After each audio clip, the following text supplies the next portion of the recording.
오늘은 하나님이 주시는 복을 경험하기라는 제목으로 하나님 말씀 나누겠습니다. 제가 이번 주 뉴스를 보니까요, 강남구 역삼동에서 한 아파트 단지 입구에서 어떤 남성들이 여성을 폭행한 뒤에 차에 태우고요. 그 다음에 여기 대청댐 인근에 유기했다는 그런 기사를 봤는데요. 기사를 보니까 피해자 재산을 노린 계획적인 범행이라고 하고요. 어쩌면 이게 또 돈 때문이지만 또 청부살인의 가능성도 있다고 합니다. 다른 사람 시켜서. 그래서 결국엔 분명히 돈과 이익 때문에 그러는 건데 이렇게 사람의 생명을 정말 해하는 저는 악한 일들이 여전히 벌어지고 있는 것 같아서 너무 안타까운데요.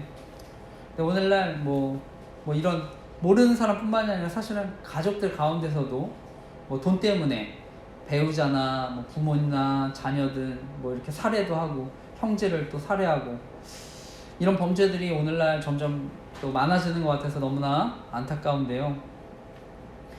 금융감독원 통계를 보니까요, 10년간 2012년서부터 2021년간 보험 사기로 가까운 가족들 이용한 또 보험 사기로 판결이 확정된 1억 원 이상의 고액 사망 보험금과 관련된 사건들을 보니까요, 분석해 보니까요, 보험 사기 가해자가 배우자가 44.1%고요. 가족인 경우 다 합쳐 보니까 61.8%로 절반 이상 차지했다고 하는 것입니다. 그러니까 이렇게 요즘 돈을 위해서라면 가족들이 61.8%가 가족들이 결국에 이런 범죄를 저지르기도 하는데요. 그렇기 때문에 부모도 형제도 버리고 이런 세상 속에 사는데, 바라기는 우리가 그렇기 때문에 이럴수록 정말 하나님을 의지하고요, 또 바른 신앙 생활을 통해서 그 가정이 정말 지켜줄 수 있도록 기도하는 저와 여러분 되시기를 축복합니다. 오늘도 지난주에 이어서 계속해서 마태복음 말씀을 나누는데요, 오늘 나눌 본문은요, 팔복이라고 알려진 말씀입니다. 그래서 예수님 8가지 복에 대한 말씀하시는데요, 예수님이 산에 올라가서 제자들을 가르치셨기 때문에 산상수훈이라고도 하고요, 산상교훈이라고도 합니다. 오늘 마태는 이 마태복음을 기록했던 마태가요, 마태복음을 기록하면서 의도적으로 모세라고 하는 지도자, 그 다음에 예수님을 비교합니다. 그래서 예수님이 오늘 산에 올라가서 가르치셨기 때문에 산상수훈, 산상교훈이라고 하는 것인데요, 이것은 과거 구약 성경에 나오는 모세라고 하는 지도자가 산에 올라가서, 구약의 시내산이라는 곳에 올라가서 이제 이스라엘 백성들에게 또 말씀을 가르쳤던 그런 모세를 떠올리게 합니다. 그래서 마찬가지로 예수님도 모세와 같이 이제 어떻게 보면 산에 올라서 가르치시는 것인데요. 그래서 마태는 이렇게 모세랑 또 예수님 이렇게 비교를 하면서요, 모세가 당시에 이제 5개의 성경을 기록했었는데요, 창세기, 출애굽기, 레위기, 민수기, 신명기, 이렇게 5개의 성경을 기록했는데, 모세와 같이 예수님 5개의 설교를 마태복음에 기록합니다. 오늘이 그 첫 번째 설교인데요, 근데 이런 비슷한 말씀이 누가복음에도 나옵니다. 그래서 마태복음 5장을 산상설교라고 한다면 비슷한 말씀이 누가복음 6장에 나오는데 평지설교라고 해가지고요, 예수님이 여러 장소 다양한 상황에서 이렇게 말씀을 하시는데요, 그러니까 조금 차이가 있죠. 그래서 누가복음에서는 4가지 복, 4가지의 저주가 나옵니다. 여기 우리 마태복음에는 8가지 복에 대해서만 나오고, 그래서 비슷하지만 또 차이가 있습니다. 그래서 오늘은 마태복음 저희 8가지 복에 대한 개념을 함께 나눌 텐데요, 여기서 나오는 복이 있다고 할 때 여러분 시편 1편에 복이 있는 사람이 나오는데요, 그 복과 똑같습니다. 같은 단어입니다. 그 복은 결국 행복인데요, 누구나 행복하기를 원하죠, 그죠? 행복하게 살기를 원하는데 그 행복이 무엇이냐에 따라서 사람들마다 다 다릅니다. 여기 앉아 계시는 분들도 다 행복에 대한 개념이 다르실 거예요. 어떤 분은 저희 가족들이 화목한 게 최고 행복이라고 생각하시는 분이 계시겠죠.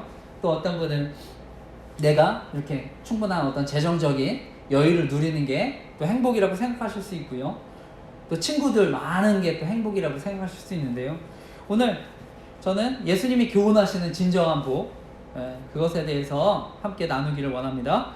오늘 시간이 부족할 것 같아서 8가지 다 나누진 않고요. 4가지 복에 대해서 살피려고 하는데요.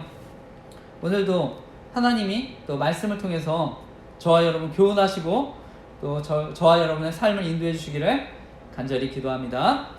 오늘 나누고 싶은 교훈은요, 한 가지 교훈은요, 하나님이 주시는 복은요, 예수님의 성품을 닮아가는 것이고 하나님의 뜻이라는 것입니다. 절 따라해 주시겠습니까? 하나님이 주시는 복은 예수님의 성품을 닮아가는 것이고 하나님의 뜻입니다. 한 번 더 하겠습니다. 하나님이 주시는 복은 예수님의 성품을 닮아가는 것이고 하나님의 뜻입니다. 아멘. 오늘 말씀, 예수님께서 산에서 이제 말씀을 시작하는 것으로 시작하는데요. 오늘 읽었습니다. 5장 1절에서 3절 말씀을 다시 한번 읽어보겠습니다. 5장 1절에서 3절 말씀, 오늘 읽었던 말씀입니다. 다시 한번 읽어보겠습니다. 시작. 예수께서 무리를 보시고 산에 올라가 앉으시니 제자들이 나아온지라 입을 열어 가르쳐 이르시되 심령이 가난한 자는 복이 있나니 천국이 그들의 것임이요. 아멘. 말씀에 보니까요, 예수님께서 산에 올라 앉으시고요, 가르치시는데요, 그리고 나서 하시는 첫 번째 말씀이 무엇입니까? 심령이 가난한 자는 복이 있나니 천국이 그들의 것임이요. 제가 비슷한 말씀 누가복음에도 있다고 말씀을 드렸는데요, 근데 누가복음에는 심령이라는 말이 빠져 있습니다. 그래서 누가복음에는 심령이라는 말은 없고요, 그냥 가난한 자는 복이 있나니 이렇게 얘기합니다. 근데 오늘 읽은 마태복음에는요, 심령이 가난한 사람이 복이 있다고 말씀합니다. 그래서 여기 심령은요, 원어적으로 영, 우리의 마음인데요, 그래서 심령이 가난한 자 복이 있다는 것은요, 영으로 가난한 사람, 마음이 가난한 사람, 결론적으로 하나님의 은혜로 우리가 영과 마음이 채워지기를, 내가 그것이 너무나 가난하기 때문에 채워지기를 바라는 사람입니다. 그래서 예수님은요, 가난한 마음으로 하나님을 의지하고요, 하늘에 소망을 두는 사람 복이 있다, 이렇게 말씀하는 것입니다. 그런데 우리가 또한 반드시 기억해야 될 것은요, 누가복음에도 마찬가지지만요, 가난한 사람들에게 복이 있습니다. 믿으십니까? 예수님은요, 영과 마음뿐만이 아니라 실제로 경제적으로 가난한 사람들에게 축복을 주시기 원하십니다. 그것이 또한 야고보서 2장 5절에 있는 말씀이기도 한데요, 이건 제가 읽어보겠습니다. 야고보서 2장 5절. 내 사랑하는 형제들아 들을지어다. 하나님이 세상에서 가난한 자를 택하사 믿음에 부유하게 하시고 또 자기를 사랑하는 자들에게 약속하신 나라를 상속으로 받게 하지 아니하셨느냐. 내 사랑하는 형제들아 들을지어다. 하나님이 세상에서 가난한 자를 택하사 믿음에 부유하게 하시고 또 자기를 사랑하는 자들에게 약속하신 나라를 상속으로 받게 하지 아니하셨느냐. 아멘. 야고보 사도는요, 물질적으로 가난한 사람들에게 하나님이 부유하게 하신다는 약속을 기억하라고 말하는 것입니다. 우리가 그래서 말씀을 이해할 때 마음이 가난한 사람뿐만 아니라 정말 하나님은요, 실제적으로 경제적으로 어려운 우리 가난한 사람들에게 축복을 주기 원하신다는 것을 믿으시기 바랍니다. 예수님 사회적으로 소외받는 가난한 사람들 위해 오셨다는 것을 믿으시기 바랍니다. 오늘날 우리가 살아가는 세상, 우리가 앞서 뉴스에 대한 것도 이야기했지만 뭐 돈만 된다고 하면 사람까지도 해칠 수 있는 세상 아닙니까? 그러니까 이제 뭐 부모 형제까지도 해치는 무서운 세상인데, 우리가 이런 세상 가운데 정말 건강한 신앙과 믿음으로 살아간다는 것이 무엇입니까? 그것이 이제 빌립보서에 나오는데요, 이건 사도 바울의 고백입니다. 우리 이거 중요하니까 같이 찾아서 이건 읽어보겠습니다. 빌립보서 4장 12, 13절인 말씀인데요, 신약성경 제가 가진 성경으로 322페이지에 있습니다. 빌립보서 4장 12, 13절 말씀. 중요한 말씀이니까 우리 같이 한 목소리로 읽겠습니다. 시작. 나는 비천에 처할 줄도 알고 풍부에 처할 줄도 알아. 모든 일 곧 배부름과 배고픔과 풍부와 궁핍에도 처할 줄 아는 일체의 비결을 배웠노라. 내게 능력 주시는 자 안에서 내가 모든 것을 할 수 있느니라. 아멘. 한 번 더 읽어보겠습니다. 나는 비천에 처할 줄도 알고 풍부에 처할 줄도 알아. 모든 일 곧 배부름과 배고픔과 풍부와 궁핍에 처할 줄 아는 일체의 비결을 배웠노라. 내게 능력 주시는 자 안에서 내가 모든 것을 할 수 있느니라. 아멘. 오늘 이 말씀은요, 우리가 때로는 돈이 없고 힘들더라도요, 그렇죠? 지나치게 우리가 염려하고 낙망하거나 또 비굴해지지 않고요, 때로는 우리가 물질이 많이 들어와서 불질이 생겼을 때 내가 자만하지 않고 그래서 방심해서 타락하지 않게 된다고 하는 말씀입니다. 이것이 사도 바울의 고백인데요. 왜 그렇습니까? 사도 바울은요, 바로 복음이신 예수 그리스도를 알고 그 은혜로 살아가기 때문에 자신이 어떤 상황에도 적응할 수 있는 비결을 배웠다고 이야기하는 것입니다. 저는 바로 이런 모습이요, 하나님이 저와 여러분에게 또 주시고자 하는 하나님의 성품이고 하나님의 뜻인 줄 믿습니다. 그래서 오늘 말씀의 제목도 아까 나눈 또 중요한 교훈도요, 오늘 이 팔복의 성품이 하나님 성품이고 하나님 뜻이라고 말씀드렸는데요, 하나님 저와 여러분에게 바라시는 성품이고 뜻인 줄 믿습니다.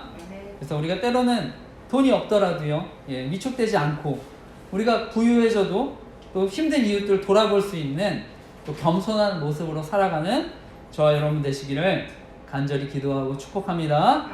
우리 이어서 두 번째 복에 대한 말씀, 마태복음 처음에 찾았던 마태복음 5장 4절의 말씀, 처음에 찾았던 마태복음 5장 4절 말씀 천천히 다시 한번 읽어보겠습니다. 시작. 애통하는 자는 복이 있나니 그들이 위로를 받을 것이미요. 아멘. 아멘. 한 번 더 읽겠습니다. 애통하는 자는 복이 있나니 그들이 위로를 받을 것이미요. 아멘. 여기서 애통하는 자, 이것은 정말 심히 고통스럽게 슬퍼하는 상황을 얘기하는 건데요. 그래서 우리가 언제 애통합니까? 사랑하는 사람 잃었을 때. 그래서 이 단어가 그럴 때 쓰였고요. 또 우리가 근데 첫 번째 복과 연관해서요, 우리가 심령이 가난해지면 애통해하지 않습니까? 그래서 내 자신을 돌아보게 되고 내 죄에 대해서 돌아보게 되고 회개하게 되고 애통하고, 그러니까 애통해 할 수 있고요. 또 우리 여덟 번째 복에 관련해서 보면은요, 우리 이웃들에 관한 것이 있는데, 우리 헐벗고 병들고 소외된 사람들, 그 사람들 보면 애통한 마음이 또 들지 않습니까? 그럼 또 마찬가지 그 외에 우리의 어떤 불행에 대해서, 다른 사람의 불행이든 우리의 불행이든 정말 애통해할 수 있는데요, 이처럼 사람마다 이제 애통해하는 모습은 또 다를 수가 있는데, 성경에 보면 또 믿음의 사람들의 애통이 나옵니다. 그 중에 또 대표적인 믿음의 사람 다윗의 애통이 나오는데요, 그 다윗은요 정말 믿고 신뢰했던 가장 가까운 사람들의 배신을 경험합니다. 그래서 아들, 사랑하는 아들, 또 가장 신뢰했던 친구의 배신, 그것이 이제 성경에 나오는 아들 압살롬과 친구 아히도벨의 배반이었는데요. 그러니까 다윗이 정말 극심한 애통을 경험합니다. 그렇다면 우리 성경에 나오는 예수님의 애통, 여러분 무엇인지 아십니까? 누가복음 19장에 나옵니다. 예수님의 애통인데요, 이건 제가 읽어보겠습니다. 누가복음 19장이죠. 19장 41절에서 44절 말씀인데요, 제가 읽겠습니다.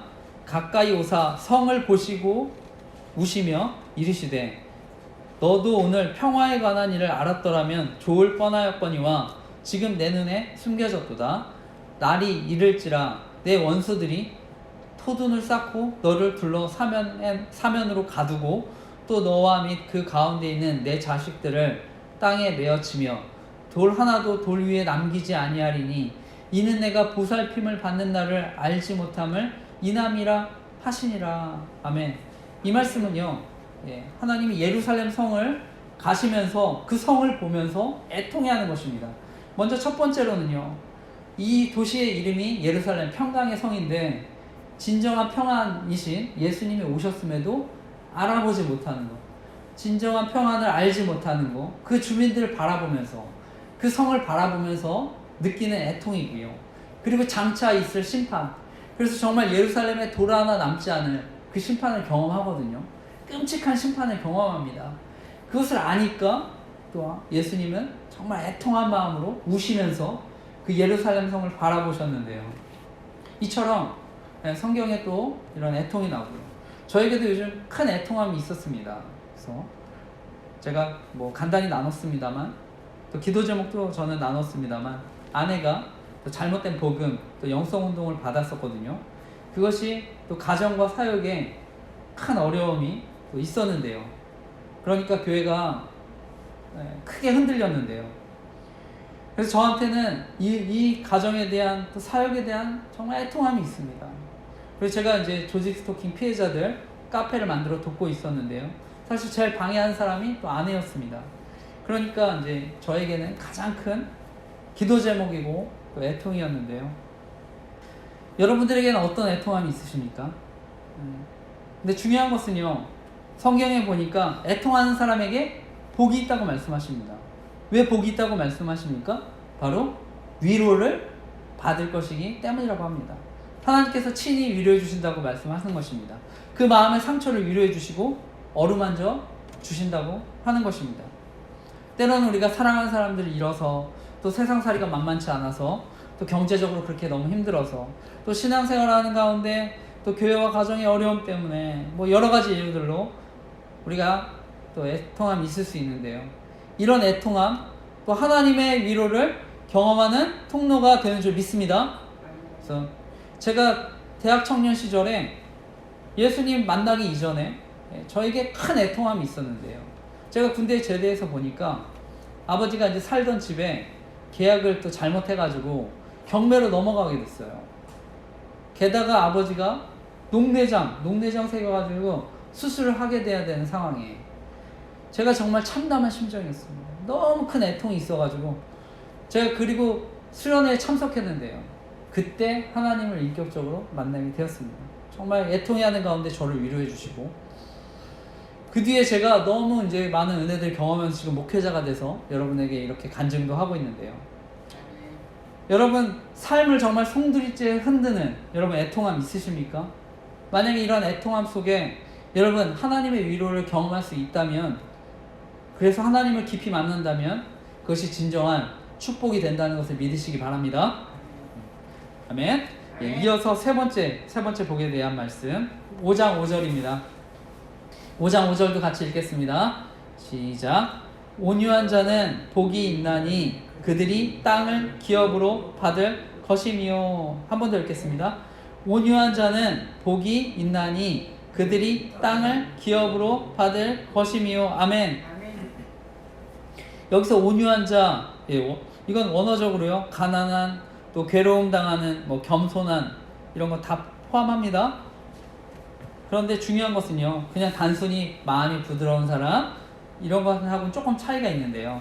이것은요, 고난 속에, 가난한 가운데, 어려운 가운데 겸손하게 하나님을 바라는다는 의미의 온유함입니다. 그래서 내가 내 힘으로 모든 문제를 해결하기 위해서 힘쓰고 그런 것이 아니라, 그 온유함은요, 하나님께 맡기는 온유함입니다. 특별히 성경에서 온유라는 단어가요, 겸손이라고 하는 단어랑 이렇게 자주 결합돼서 사용되는데요. 그러니까 여기서 말하는 온유는 또 겸손, 같은 성격이라고 할 수가 있습니다. 이것이 또한 예수님의 성품입니다. 그래서 예수님 온유하고 겸손하신 분인데요. 마태복음 11장 28절에서 30절 말씀입니다. 제가 이제 이렇게 말씀드린 것은 여러분 메모하시면 또 좋다고 이렇게 말씀하는 것입니다. 그래서 다 지금 찾지 않더라도 여러분 메모하시고 또 이렇게 나중에 또 찾아보면 큰 은혜를 받을 줄 믿습니다. 마태복음 11장 28절에서 30절 말씀은 또 제가 읽어보겠습니다. 수고하고 무거운 짐진 자들아 다 내게로 오라. 내가 너희를 쉬게 하리라. 나는 마음이 온유하고 겸손하니 나의 멍에를 메고 내게 배우라. 그리하면 너희 마음이 쉼을 얻으리니 이는 내 멍에는 쉽고 내 짐은 가벼움이라 하시니라. 수고하고 무거운 짐진 자들아 다 내게로 오라. 내가 너희를 쉬게 하리라. 나는 마음이 온유하고 겸손하니 나의 멍에를 메고 내게 배우라. 그리하면 너희 마음이 쉼을 얻으리니 이는 내 멍에는 쉽고 내 짐은 가벼움이라 하시니라. 아멘. 이처럼 예수님이 어떻게 말씀하십니까? 나는 마음이 온유하고 겸손하니 나의 멍에를 내게 배우라. 그래야면 너희 마음이 쉼을 얻으리니 말씀합니다. 그래서 우리가 진정한 쉼을 얻게 해주신다고 하시는 것인데요. 결론적으로 온유한 사람, 우리가 읽었습니다만 어떤 복을 받는다고 말씀하십니까? 하반절에 그들이 땅을 기업으로 받을 것임이라 말씀합니다. 그래서 온유한 사람들 받는 복, 땅을 기업으로 받는다 이렇게 하는데요. 물론 이게 정말 그 현재에도 현세에도 이루어지는 복일 수 있지만 궁극적으로는요. 궁극적으로 이 땅을 기업으로 받게 된다고 하는 것은요. 하나님이 과거 이스라엘 백성들을 가나안으로 이끄실 때 약속의 땅을 주십니다. 그래서 주셨던 것처럼 우리는 앞으로 하나님 나라에 대한 소망, 하나님 나라 땅 이런 주신다는 말씀으로 우리가 또 이해할 수 있습니다.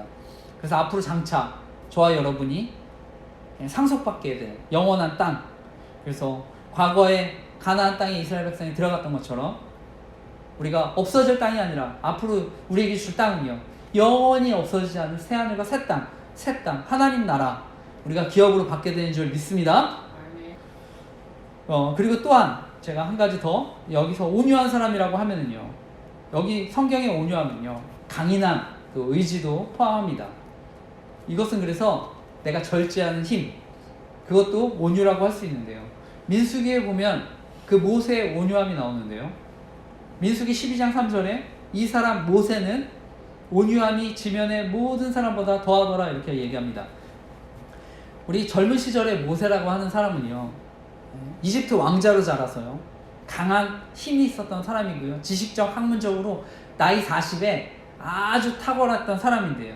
그러니까 그한테 강함이 있고 힘이 있고 하니까 또 젊고 혈기가 있으니까요. 그렇게 자신 있게 살았지만 이 자신의 힘을 자기가 통제하지 못하니까요, 충동적으로 화가 나서 이집트 사람을 때려서 죽이게 됩니다. 그리고 도망자 신세가 됐는데요. 이후에 모세가요, 나이 이제 40년이 지나고 80세 이렇게 하나님이 연단하실 때는요, 이제 자신을 통제하는 사람이 됩니다. 온유한 사람이 됩니다.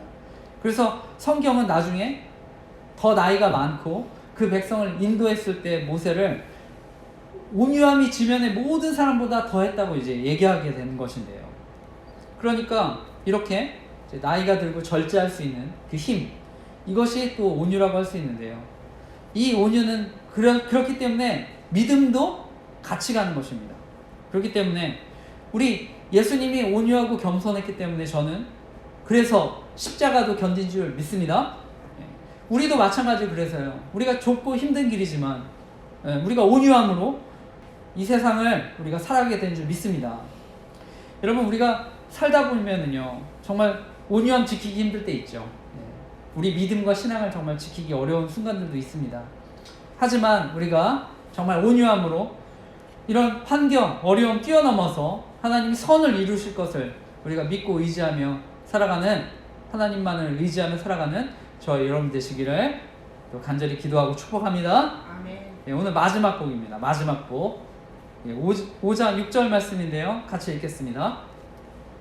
5장 6절 말씀 읽겠습니다. 시작. 의에 줄이고 목마른 자는 복이 있나니 그들이 배부를 것임이요. 한 번 더 읽겠습니다. 의에 줄이고 목마른 자는 복이 있나니 그들이 배부를 것이며. 아멘. 여기서 의에 줄이고 할 때 의, 이것은 정의, 공의를 말합니다. 그래서 일반적으로 생각하는 우리 정의고요, 또 죄인을 심판하시고 또 멸하시는 이런 공의도 포함됩니다. 근데 우리 누구나가 마음속에 하나님의 공의, 어떤 그것에 대한 줄임과 다 목마름이 있다고 저는 생각을 합니다. 그래서 정말 악한 사람, 하는 일을 행하는 사람들 하나님께서 또 공의로 심판하셨으면 좋겠다, 다 이런 마음 가지시죠. 그리고 흉악한 살인범들, 하나님이 벌 주셨으면 좋겠다. 다 아마 그런 생각들 마음속에 있으실 것입니다. 그것이 오늘 줄인다고 얘기하고요, 목마른다고 얘기하는데 이것이 또한 중요한 것입니다. 우리가 그것을 보고도 줄이고 목마르지 않는다면 이게 문제인 거죠. 그죠? 왜냐하면 우리가 생명을 유지하는데 당연히 배고프고 목말라야 우리가 생명도 유지할 수 있지 않습니까? 그러니까 지극히 중요한데, 우리 영국의 정치가 윌리엄 윌버포스에 대해서 들어보셨습니까? 어메이징 그레이스 또 찬양하셨는데요. 이 찬양 어메이징 그레이스, 나 같은 죄인 살리신, 이 찬양을 작곡한 사람은요, 과거 노예상이었습니다. 그러니까 노예 무역을 했던 사람인데요. 그가 이제 회개하고요, 존 뉴턴이라는 분이신데요. 회개하고 나중에 목사님이 되십니다. 목회자가 되는데, 이 존 뉴턴이 섬겼던 작은 교회, 이 교회에서요, 윌리엄 윌버포스라는 그 아이가요, 이 목사님의 영향을 받습니다. 그래서 이 윌리엄 윌버포스가 당시 영국 의회 역사상 최연소 하원 의원이 됩니다. 그리고 그가 노예제도 폐지를 위해서 일생을 싸웠던 정치가가 되는데요. 하나님의 공의를 실현하고자 했던 그리스도인인데요. 당시 이 노예무역이라는 게 정말 인신매매이죠. 따라보면, 생각해보면 인신매매입니다. 근데 이게 법이라는 이름으로 합법화되는 것입니다. 사람들은 국익에 그냥 도움이 되니까요, 그것을 인정하는 분위기였습니다. 그래서 1631년, 1633년, 그리고 1672년에 국왕이 칙서, 그 다음에 1698년에 영국 의회에서 노예무역이 합법화됩니다. 그리고 1660년도에 영국왕 찰스 2세가요, 매년 3,000명의 노예를요, 서인조 제도로 판매하는 그 회사 설립을 인가합니다. 허용해 줍니다. 그러니까 노예무역이 완전히 이제 촉진이 되는데요. 이후에 영국에서 노예무역은요, 급속히 증가해서요, 1770년도 한 해에 아프리카에서 잡혀간 노예가 10만 명에 달했다고 합니다. 그래서 1783년부터 1793년까지 10년간 리버풀의 노예 무역선이요, 30만 3,737명, 이 노예들을 서인도 제도에 공급해가지고요, 약 1,500만 파운드의 돈을 버는데요. 오늘날 시세로 따지면 약 4,500억 원의 수입을 얻는 것입니다. 어마어마한 국가 수입이죠. 4,500억. 우리가 그리고 정확히 알 수는 없었지만, 통계는 없지만 약 150년간 따져보니까 약 200만에서 300만 사이의 노예가요, 잡혀갔던 걸로 이렇게 통계가 됩니다. 그래서 잡혀갔던 노예들은요, 우리가 그냥 이렇게 데려오는 게 아닙니다. 그냥 열악한 환경에 밖에 그냥 노출돼가지고요, 항해 도중에 25%가 죽습니다. 25%가 2명씩 쇠사슬에 묶여서 결박돼서 그냥 그 중에서 늙거나 병들면 그냥 버리는 것입니다. 바다에 버리고요. 여자들은 공개적으로 성폭행 당합니다. 이게 바로 그 노예 무역입니다. 이런 노예 무역, 오직 돈, 국가 이익이라는 이름으로요, 이 목적 때문에 끈질기게 이어졌습니다. 그러니까 국가 지도자, 국회의원, 법관, 무역업자, 사업가, 이들이 다 이해 당사자니까 노예무역 폐지에 관심이 없는 겁니다. 이것은 교회나 종교 지도자들도 마찬가지였습니다. 이런 상황에서 1780년 10월에 21세의 나이로 이 하원 의원으로 윌버포스가 들어가는 것입니다. 그리고 이런 거대한 세력과의 싸움을 시작하는데요. 그가 27살이 됐을 때 1787년 10월에 그가 이렇게 기록합니다. 전능하신 하나님께서는 나에게 두 가지 목표를 주셨다. 하나는 노예 무역을 금지하는 일이고, 다른 하나는 영국 사회의 악습을 개혁하는 일이다. 전능하신 하나님께서 나에게 두 가지 목표를 주셨다. 하나는 노예 무역을 금지하는 일이고, 다른 하나는 영국 사회의 악습을 개혁하는 일이다. 그래서 그는요, 탄원서 제출하고요, 설탕 불매 운동, 왜냐하면 노예들이 당시에 설탕을 만들었으니까요, 또 책자 출판, 또 노예제도 반대 여론, 이것을 형성을 했는데요. 그래서 이 노예무역의 부당성, 비도덕성을 계속 알립니다. 그래서 이렇게 계속 알리면서요, 11번이나 노예무역 폐지 법안을요, 이렇게 상정을 하는데요. 그래서 번번이, 근데 부결되고요. 사람들은 그 윌버포스를요 중상모략합니다. 나쁜 소문 만들어서 괴롭히기도 하고요. 또 2번의 암살 위협도 합니다. 그런데요, 그가 이것을 위해서, 이런 정의를 위해서요 포기하지 않고 20년간 싸웁니다. 그래서 1807년도에 2월 23일에 드디어 영국 하원에서 노예무역 폐지법, 노예무역을 금지하는 법안이 통과됩니다. 그래서 이것은요 미국보다 30년 앞선 노예 폐지 운동의 결실이었는데요. 저는요 이 영국이라고 하는 나라에, 저는 비슷한 나라가 프랑스가 있었는데요. 저는 영국이라고 하는 나라에 윌버포스와 같은 사람이 있었기 때문에 영국이 프랑스와 같이 피해 혁명이 아니라 저는 복음의 혁명이 일어난 줄 믿습니다. 그래서 당시에 영국이 대영 제국으로 저는 전 세계를 움직인 가장 부강한 나라가 된 줄 믿습니다. 아멘. 우리 창세기 18장에 보면 하나님께서 소돔과 고모라라고 하는 도시를 심판하시는데요. 그 심판의 이유가 무엇입니까? 바로 윌버포스와 같은 사람이 없었기 때문에, 하나님의 공의와 정의를 부르짖는 사람이 없었기 때문에 심판하신 것입니다. 미가서 6장 8절에 보면 하나님 기뻐하는 사람에 대해서 나오는데요. 미가서 6장 8절 말씀입니다. 이것도 제가 읽어보겠습니다. 사람아, 주께서 선한 것이 무엇임을 내게 보이셨나니 하나님께서 내게 구하시는 것은 오직 정의를 행하며 인자를 사랑하며 겸손하게 내 하나님과 함께 행하는 것이 아니냐.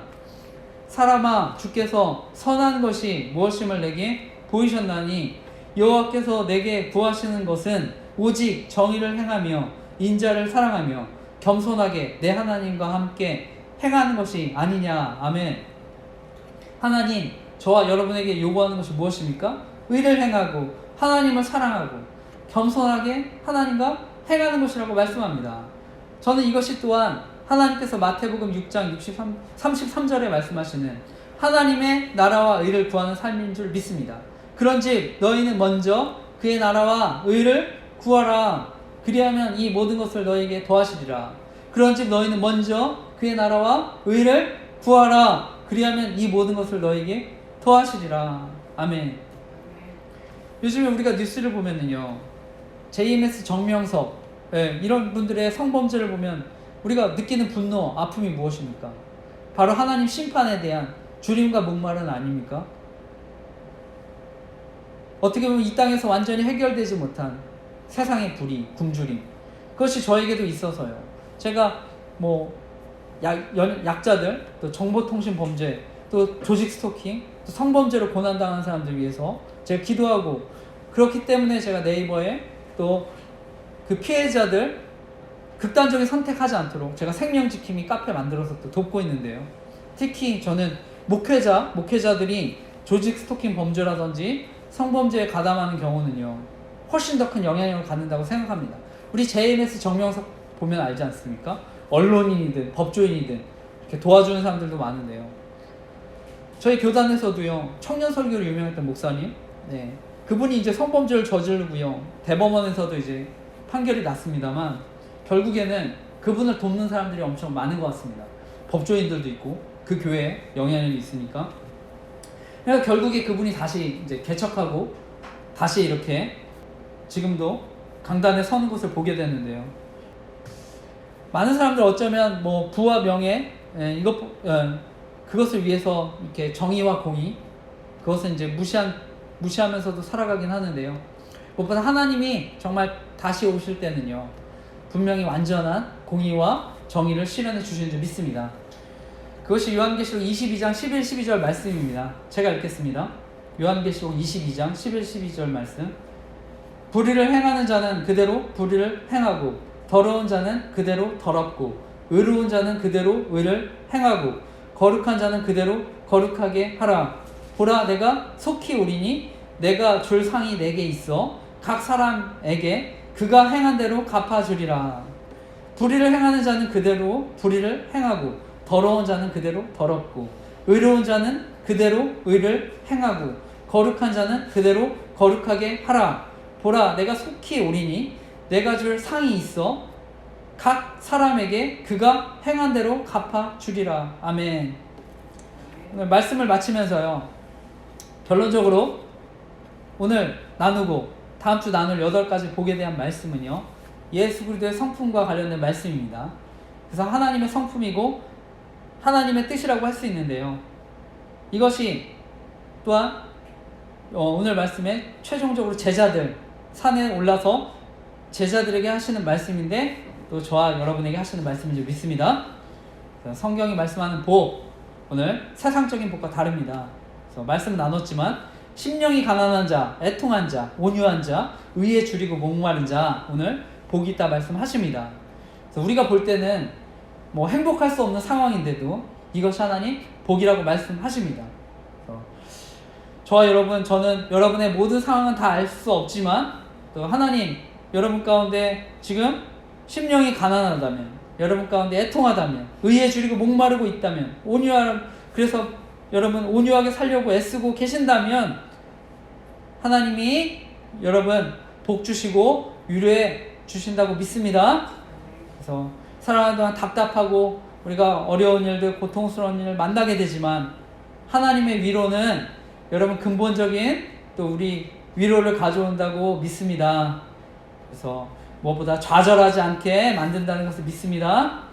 오늘 결론적인 말씀인데요, 이거 같이 찾아보고 우리 읽고 말씀 마치겠습니다. 고린도후서 1장 3절에서 5절 말씀인데요, 제가 가진 신약 페이지 286페이지입니다.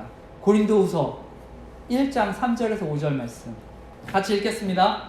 시작. 찬송하리로다. 그는 우리 주 예수 그리스도의 하나님이시요 자비의 아버지시요 모든 위로의 하나님이시며 우리의 모든 환난 중에서 우리를 위로하사 우리로 하여금 하나님께 받은 위로로서 모든 환난 중에 있는 자들을 능히 위로하게 하시는 이시로다. 그리스도의 고난이 우리에게 넘친 것 같이 우리가 받는 위로도 그리스도로 말미암아 넘치는도다. 아멘. 바라기는 저와 여러분 이번 한 주 살아가시면서요, 때론 힘든 시간 보낼 수 있지만 우리가 고난이 큰 만큼 하나님 더 큰 위로 주시기를 기도합니다. 아멘. 또한 우리가 받은 그 위로로 또 다른 사람을 위로하고 소망을 주는 삶을 살아가시기를 간절히 기도하고 축복합니다. 아멘. 아멘.